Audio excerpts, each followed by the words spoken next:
Yra vienas esminis skirtumas, kurį supratus tavo santykiai taps neįtikėtinai lengvi ir tikri.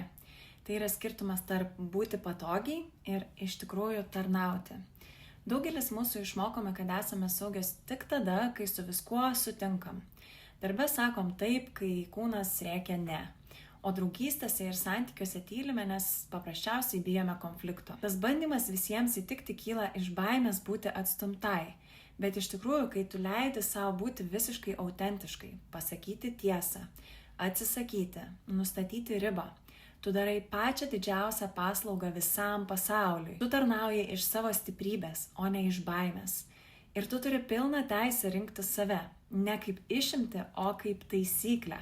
Šiandien ten, kur norėsis nutylėti dėl patogumo, išdrįsk pasakyti tiesą.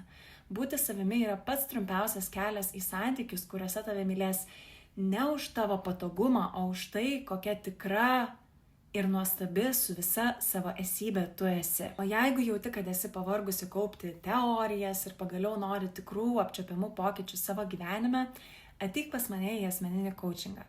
Ten mes nesimokom naujų teorijų, ten mes transformuojamės.